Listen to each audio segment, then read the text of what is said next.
크리스마스는요, 예수 그리스도를 의미합니다. 마스는 예배를 의미합니다. 크리스마스는 예수 그리스도께 예배를 이라는 뜻이에요.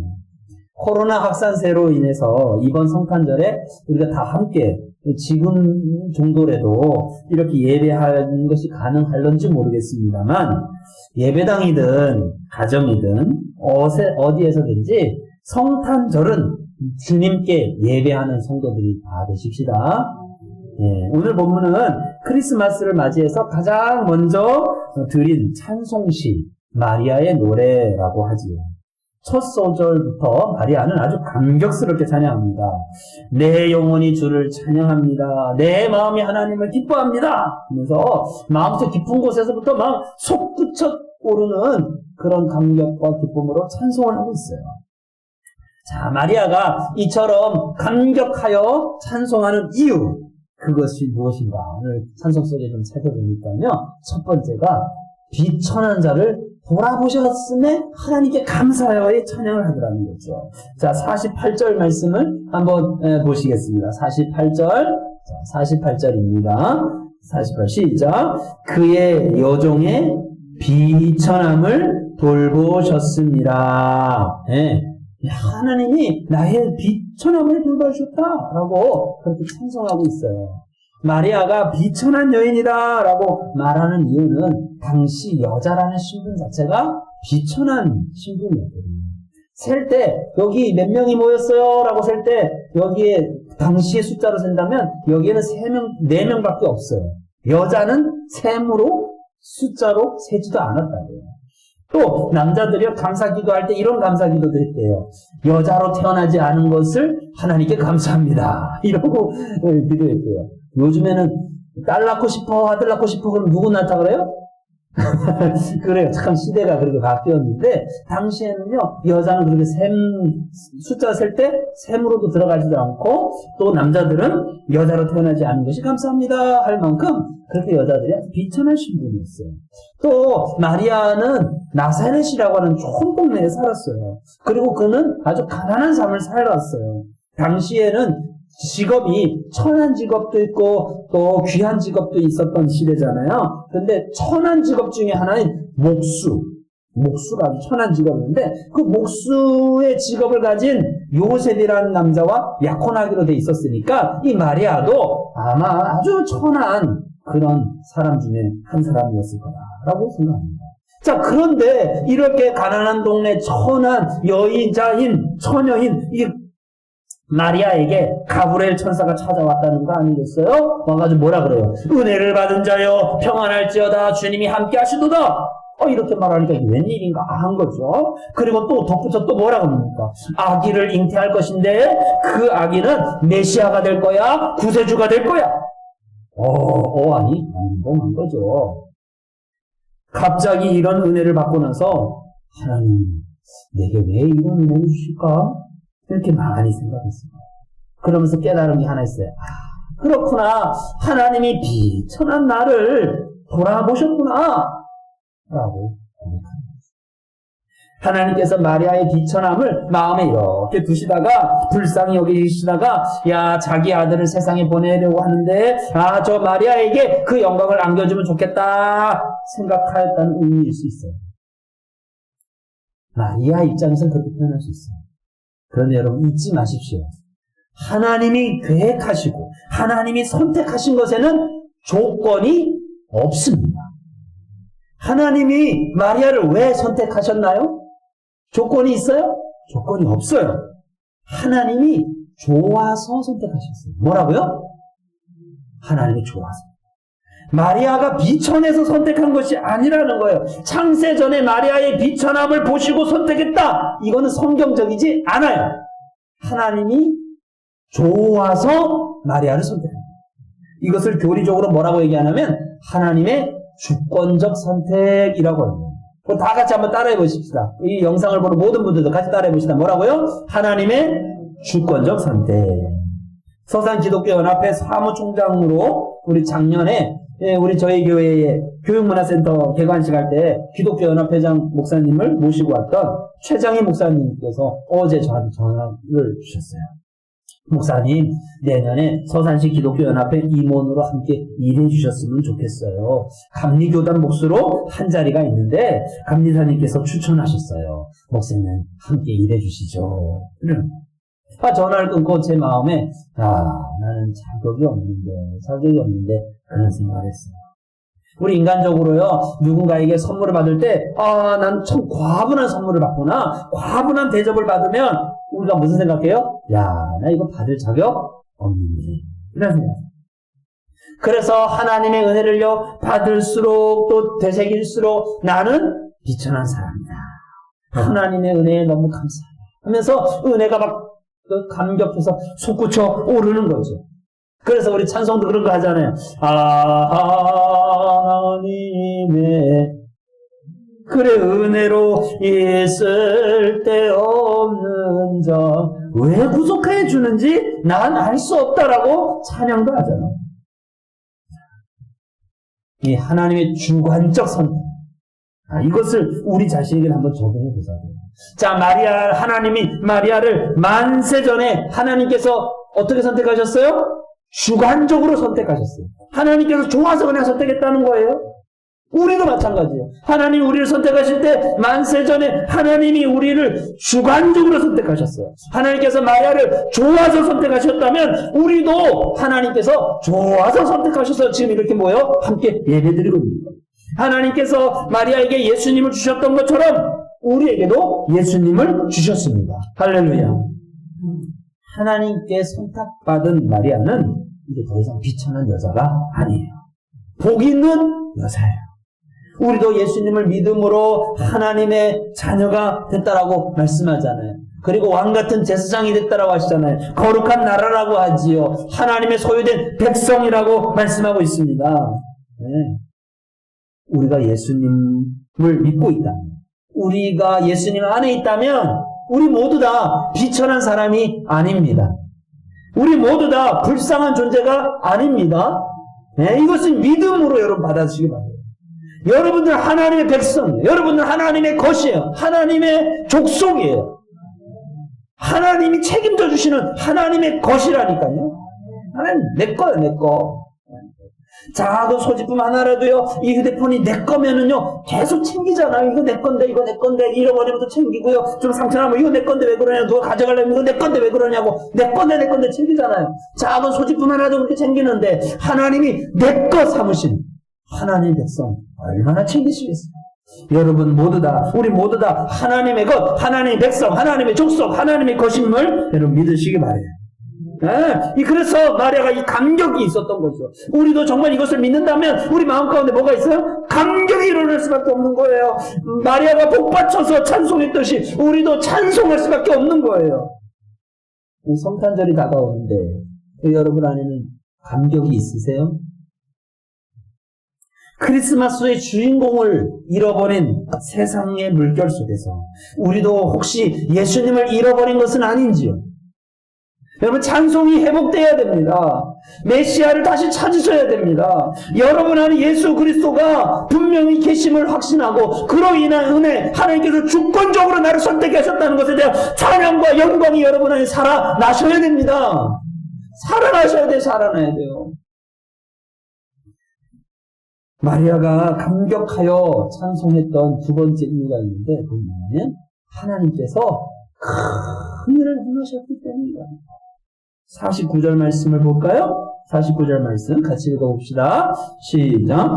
능하신 이가 큰 일을 내게 행하셨으니 그 이름이 거룩하시며.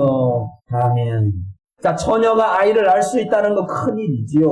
이 아이가 인류를 구원할 메시아라는 것도 큰 일입니다. 그러나 처녀가 메시아를 낳게 된다는 큰 일보다 더 큰 일이 있어요. 성경, 구약 성경에는요, 메시아, 구세주가 오실 것에 대해서 끊임없이 예언을 하면서 구세주가 오시면, 메시아가 오시면 하나님의 나라가 이루어진다라고 말씀하고 있어요. 얼마나 많이 말씀해 주셨는지 구약 성경 전체적으로 다 그렇게 있어요. 신약 성경에 180군데 정도의 이 구약 성경의 예언의 말씀을 인용해가지고, 야, 구약 성경에서 이렇게 말했잖아. 그분이 지금 오셨어. 이렇게 계속 얘기하고 있습니다. 마리아도 하나님의 나라가 세워질 것에 대해서 기다리는 사람 중에 하나였죠. 그가 하나님의 나라가 세워질 때, 자기 몸에서 태어난 그 아기를 통해서 이게 이루어진다라는 건 너무나 충격적이고 너무나 감격스러운 일이었어요. 그러면서 예수님을 통해서 변화되어질 그 세상에 대해서 예언적으로 노래했어요. 지난주에 라마냐뇨 기도원, 여러분 다녀오셨어요? 아무도 안 다녀오셨어요? 라마냐뇨 기도원을? 그렇죠. 거기 코로나19로 인해서 서산시 라마냐뇨 기도원이 아주 유수화되고 있어요. 이것은 어떤 곳이냐면 잘못된 영에 빠져가지고 영적인 음성을 듣고 영적인 음성을 또 전한다. 그러니까 사람들이 많이 미혹돼가지고 거기를 갔어요. 성결 교단 내에서도 이미 이단시 했던 곳이 바로 그곳이었는데 이번에 이렇게 문제가 돼서 되버렸어요. 여러분, 가장 영적인 음성, 이 가장 영적인 하나님의 음성이 뭘까요? 여러분 바로 앞에 있는 성경이에요. 여러분 바로 앞에 있는 이 성경이 세상에서 가장 영적인 하나님의 음성이에요. 네, 여기서 벗어나는 건 그건 위험해요. 조심해요. 자, 오늘 말씀 주신 성경의 51절에서 53절은요, 예수님을 통해서, 기독교를 통해서 세상이 어떻게 변화될 것인가에 대한 예언적인 노래가 있어요. 자, 첫 번째 51절인데 한번 읽어보실까요? 시작. 그의 팔로 힘을 보이사 마음의 생각이 어떻게 해요? 교만한 자들을 흩으셨고. 아멘. 자, 예수님이 이제 오시게 되면요, 그 메시아가 오시게 되면요, 세상이 이제 변화되어질 것인데요, 어떻게 변화되면 도덕적인 사회로 바뀐다는 거예요. 그러니까 교만한 자를 어떻게 하셨대요?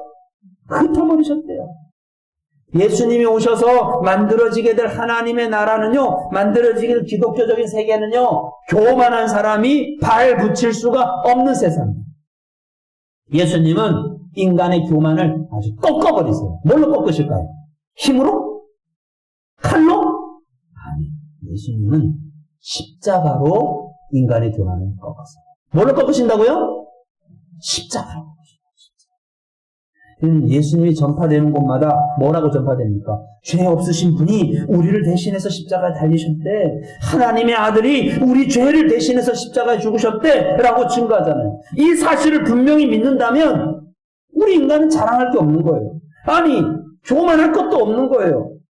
죄 없으신 거룩하신 하나님의 아들이 나를 대신해서 십자가에 죽으셨다? 그럼 그 앞에서 자랑할 수 있는 사람이 누가 있겠어요? 자기의 공로, 자기의 의로움, 자기의 선함 내세울 거 없지요. 죄 없으신 하나님이 십자가에 죽으셨는데 나는 십자가에 안 죽을 것 같아요? 십자가 앞에서 자기가 발견된 사람, 십자가 앞에서 하나님의 사랑을 발견한 사람은 그러므로 고백합니다. 주여, 나는 죄인입니다. 교만할 수가 없는 거예요. 그 신약 성경의 반을 기록하고 평생 복음 전파의 목숨을 걸었던 사도 바울이 뭐라고 고백하는 줄 압니까? 나는 죄인 중에 예수다. 이게 뭐예요? 교만함 수 없는, 겸손함으로 하나님 앞에 무릎 꿇는 거예요. 이것을 아는 사람이라면 어찌 하나님 앞에서 교만할 수 있겠어요? 어찌 하나님 앞에서 자랑할 게 있겠어요? 어찌 하나님 앞에서 내세울 게 있겠어요? 어찌 하나님의 앞에서 조그마한 선을 내가 이렇게 했다라고 자랑할 수 있겠어요? 참 성도라면 자기도 모르게 겸손해져요. 나보다 남을 낮게 해요.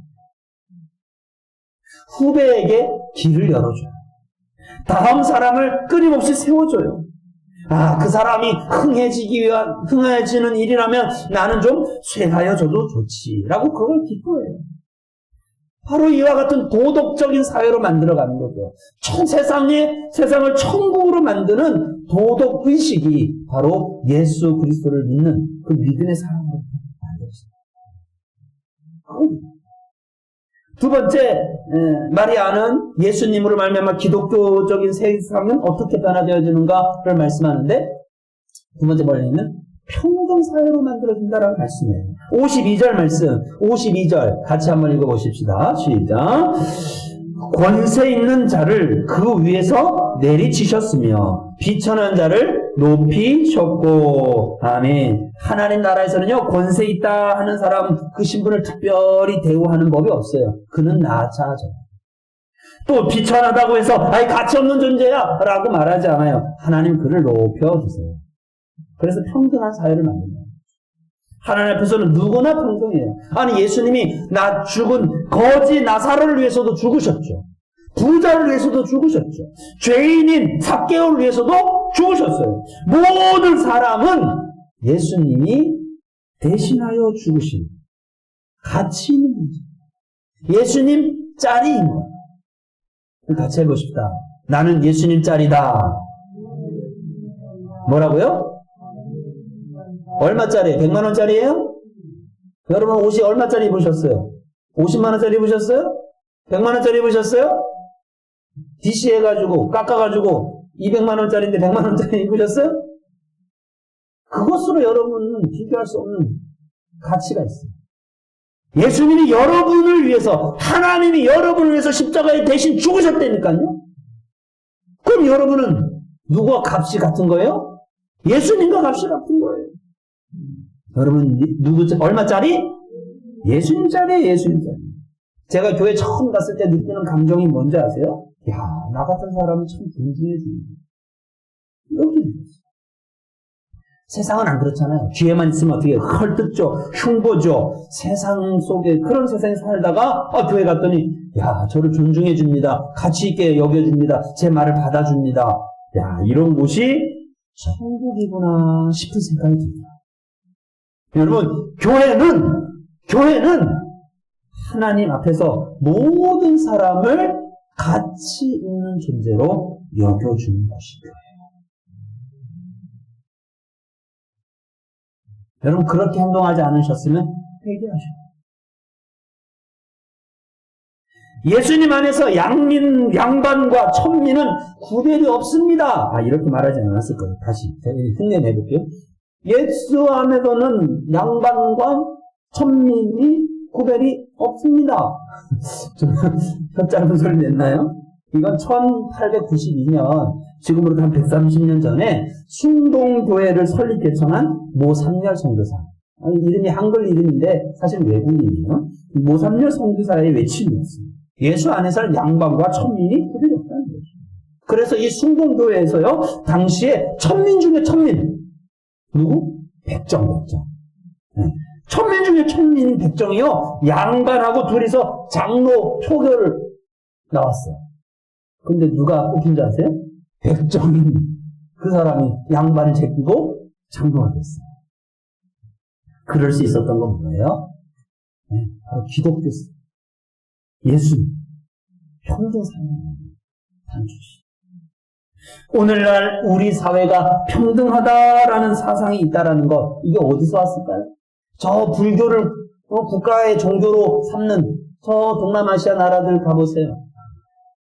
유교를 삼는, 이것은 서구 민주주의에서 왔다라고 얘기하는데, 서구 민주주의는 곧 종교개혁의 정신, 예수님의 정신에서 온 것입니다. 그러므로 참된 성도라면 어린아이라고 비천한 사람이라고 무시하지 않아요. 또 권세자 앞이라고 비굴하지도 않아요.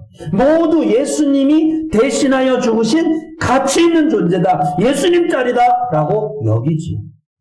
이런 의식이 세상을 평등하게 만드는, 천국을 만드는 천국 평등 의식이라는 거죠. 그런 큰 일을 바로 예수님이 이루어주셨다. 또 세 번째, 53절이에요. 읽어보십시다. 시작. 줄이는 자를 좋은 곳으로 배불리셨고 부자는 빈손으로 보내셨도다. 아멘. 자, 하나님의 나라가 임하면요, 어떤 일이 벌어지냐면 가난한 자를 돌봐주기 시작한다는 거예요. 우리 사도행전에 성령 임하니까 그런 일이 벌어졌잖아요. 가진 자들은 어떻게 해요? 가난한 사람들을 생각하기 시작해요. 야, 나는 이렇게 배부른데 저 사람은 배고프구나. 저 사람에서 뭔가 나눠줘야겠지. 이렇게 조용하게 가난한 사람들을 생각하는 사람들이 일어나기 시작한다는 거예요. 그래서 큰 일을 일으킨 거예요. 돼지 등뼈인지 꼬리뼈인지 잘 드셨어요? 어이, 어떻게 목을 놓고 입 싹 닦으시나? 아직 못 드셨다고 대답을 안 하시나? 여러분, 벌써 2번이나 드셨잖아요. 그거라도 대답을 하셔야죠. 어제 온 것만 대답을 하신대. 돼지 뼈 고기 잘 드셨어요? 그렇죠. 그리고 저기 교육문화센터, 저기 세워질 수 있었던 거. 또 지금도 우리 여러분들이 온전한 왕궁을 위해서 헌금하고 있는 거. 이게 어떤 정신에서 나오는 거예요? 성경에 지극히 작은 자에게 한 것이 곧 누구에게 한 거예요? 예수님께 한 것이다라는 말씀이 있거든요. 그 가르침이 있거든요. 그런 것에서 배워서 끊임없이 기독인들은, 성도들은 어떻게 해요? 나누는 거예요. 교회는 끊임없이 베푸는 곳이에요. 많이 베푸냐, 적게 베푸냐, 많고 적은 문제가 아니에요. 베푸는 것, 그것이 기독 정신이고, 나누는 것, 그것이 예수 정신인 거예요. 예, 그래서 좋은 세상을 만드는 거죠. 세상은 안 그렇잖아요. 썩히더라도 쌓아놓고 하는 것이 세상이에요. 근데 성도인 우리는 어때요? 집에 뭔가 좀 쌓아놓고 이것을 나누어주지 못했을 때 괜히 양심의 가책을 느끼게 되는 거예요. 세상을 천국으로 바꾸는 나눔 정신, 그게 어디로부터 왔어요? 예수님으로부터 와서 이 세상에 큰 일을 행하게 하신다.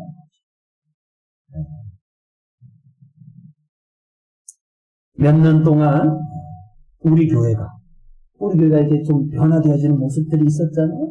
그렇게 또 사역하는 모습들이 있었잖아요. 그래서 우리 같이 도서관에서 같이 이렇게 도서관을 섬기는 우리 다문화 그러면 다른 나라에서 시집 온 그런 어머니예요. 다문화 가정의 어머니가 저한테 이렇게 얘기해요. 목사님, 우리나라 고향에 제가 땅이 조금 있는데 거기 교회 좀 세우면 좋겠어요. 그러더라고.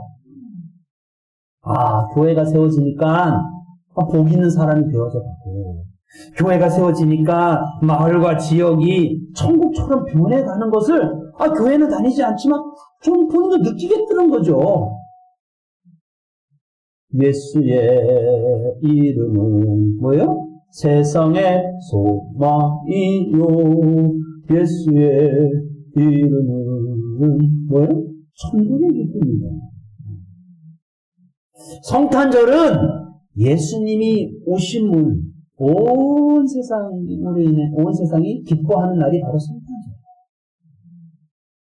그래서 매년 우리 교회 안에도 밖에도 찬양이 막 흘러나오잖아요. 우리도 그래서 우리 매년 성탄 전날에 마을을 다니면서 축복송을 하잖아요. 그래서 예수 믿는 사람이든 안 믿는 사람이든 또 다들 기뻐하면서 축복을 받기를 원하고 그러잖아요. 근데 올해는 코로나19 때문에 축복송 못합니다. 그랬더니 성탄 잔치 분위기가 안 나요. 그러니까 예수님께서 이 땅에 안 오시겠죠? 우리 가정과 우리 마음에 평화를 주러 오셔야 되는데 이게 분위기가 안 나니까 예수님 안 오시겠죠? 규민이가 지난주에 진짜? 진짜라는 말을 배웠어요. 코로나19로 성탄절이 없어질 수 있나요? 진짜? 그럴 수 없습니다. 혹 산타크로스는 못 올 수 있어요. 그러나 말씀대로 이루어지다 라고 고백하는 그 믿음의 고백 위에 하나님께서 임하십니다. 그 가정에 하나님이 성탄하십니다. 평화로 임하십니다. 같이 한번 좀 고백해 보십시다. 같이 시작. 빛으로 오신 예수님 내 마음에 오소서. 다시 한번 시작. 빛으로 오신 예수님 내 마음에 오소서. 또 시작. 평화의 왕으로 오신 예수님 우리 가정에 임하소서. 다시 한번 평화의 왕으로 오신 예수님 우리 가정에 임하소서. 한 번 더 할까요? 평화의 왕으로 오신 예수님 우리 가정에 임하소서. 아멘. 아멘. 여러분 이렇게 기도하시길 바랍니다. 그리고 이렇게 기도하는 여러분을 돕고자 이번 주 중에 작은 성탄 추리로 추리 촛불을 배달해 드리려고 합니다. 화재 위험 없도록 전자촛불로 만들어서 드립니다. 우리 교회 학교 아이들하고 같이 만들어서 여러분 한 가정마다 24일쯤에 이렇게 보내드리려고 해요. 여러분 이번 한 주간 집에서 기도하세요. 집에서 기도하세요. 네? 세상이 아무리 어떠해도 성탄은 성탄입니다. 예수님이 임하십니다. 예수님이 은혜 베풀어 주십니다. 이번 한 주간 불을 켜놓고 기도하세요. 빛으로 오신 예수님을 찬양하세요. 평화의 왕으로 오신 주님, 내 마음에 우리 가정에 평화 주시기를 기도하세요. 예수 여러분의 가정에 또 이 지역과 이 마을에 코로나19로 신음하는 이 세상에 평화로 오시옵소서. 사랑하는 성도 여러분, 우리 주님은 지금도 살아계십니다. 지금도 역사하십니다.